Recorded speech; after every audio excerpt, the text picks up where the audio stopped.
एक बार महात्मा बुद्ध के कुछ शिष्य उनसे पूछते हैं, हे प्रभु, आप हमेशा भोजन को प्रेम से ग्रहण करने के लिए क्यों बोलते हैं और भोजन को हमेशा संतुलित मात्रा में ही ग्रहण करने के लिए क्यों कहते हैं? क्या अगर हम उस भोजन को प्रेम से ग्रहण नहीं करेंगे तो क्या वह भोजन नहीं रहेगा? या फिर अगर हम भोजन को अधिक मात्रा में ग्रहण कर ले तो फिर क्या वह विष बन जाएगा? तब बुद्ध ने जवाब देते हुए कहा, हम जैसा भोजन ग्रहण करते हैं हमारे विचार उसी प्रकार का होता है।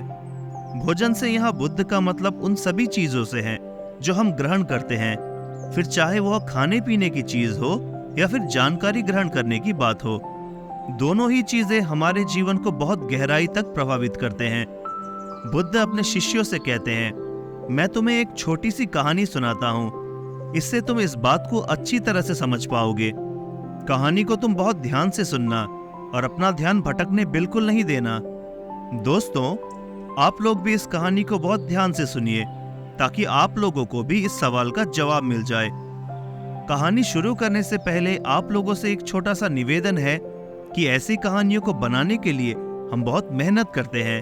अगर आप लोगों को हमारा काम पसंद आता है तो कृपया हमारे चैनल को सब्सक्राइब करें और बेल आइकॉन को प्रेस कर दे। यह आपके लिए तो बिल्कुल फ्री है, लेकिन इससे हमें बहुत हौसला मिलता है। तो चलिए कहानी शुरू करते हैं। एक समय की बात है, एक साधु जंगल में अपनी कुटिया बनाकर रहा करते थे। जो भी व्यक्ति उन साधु के पास अपनी समस्या लेकर जाता, वह उस समस्या का समाधान कर देते।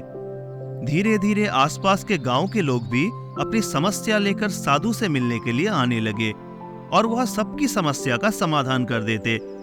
धीरे धीरे उस साधु की प्रसिद्धि गांव से नगर और नगर से राजधानी तक पहुंच गई। साधु के विषय में उस देश के राजा को भी पता चला। राजा अपने मंत्री और सेनापति के साथ साधु से मिलने के लिए पहुंचे। राजा ने साधु से कहा, महाराज, मैंने आपके बहुत सारे चर्चे सुने हैं। मैंने सुना है कि आपके पास हर समस्या का समाधान है, इसलिए मुझे लगता है कि आपकी सबसे ज्यादा जरूरत हमारे राज दरबार को है, जहां पर हर दिन हमारे राज्य की प्रजा अपनी समस्याओं को लेकर आते हैं। आप यहाँ जंगल में व्यर्थ ही अपना समय गंवा रहे हैं। आपको तो यहाँ पर ठीक से खाना भी नहीं मिलता होगा, जंगली फल खाने पड़ते होंगे, या तो फिर कभी कभी आपको पत्थरों पर भी सोना पड़ता होगा। आप हमारे साथ हमारे महल चलिए, वहां पर आपको हर तरह की सुख सुविधाएं दी जाएगी। खाने पर स्वादिष्ट भोजन रहेगा, आप उसका स्वाद लीजिए। आप यहाँ कहाँ अपना समय गंवा रहे हैं? आप हमारे साथ हमारे राज दरबार में बैठे और राज दरबार की शोभा बढ़ाए। वह साधु बहुत मना करते रहे, लेकिन राजा उन्हें मनाने की बहुत कोशिश करते रहे। अंतिम में राजा साधु के चरण पकड़कर उनसे विनती करते हैं, तो वह साधु महल में जाने के लिए तैयार हो जाते हैं।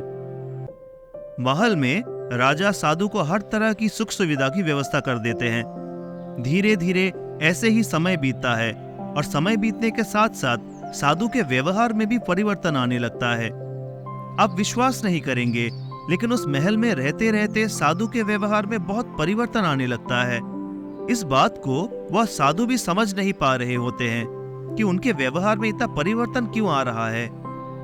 एक दिन अचानक मौका पाकर साधु उस महल से भाग जाते हैं, लेकिन वह अपने साथ बहुत सारी कीमती चीज लेकर भागते हैं, जिसमें रानी के हार, हीरे जवाहरात और कुछ कीमती मोहर होते हैं।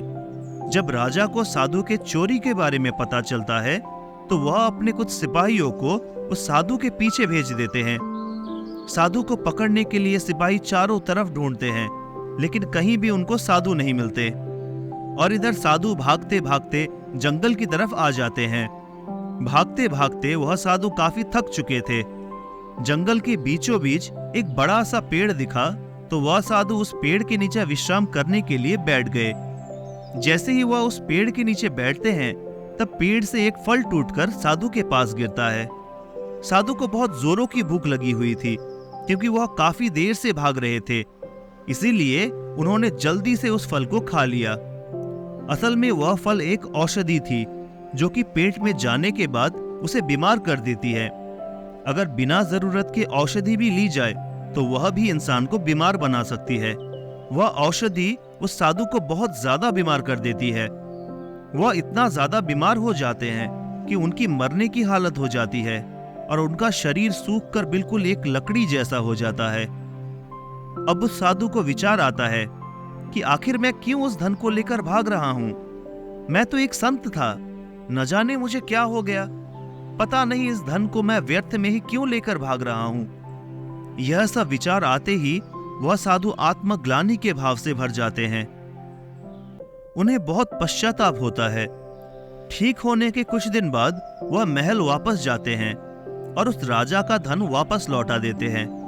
ये देखकर राजा बहुत आश्चर्यचकित रह जाते हैं और फिर साधु से पूछते हैं, अगर आपको ये धन वापस ही देना था तो फिर लेकर भागे ही क्यों? ये सुनकर साधु राजा से कहते हैं, क्षमा कीजिए राजन, परंतु पिछले कुछ महीनों से मैंने आपका अन्न खाया है, इसलिए मेरी सोच बिल्कुल आपकी जैसी हो गई है।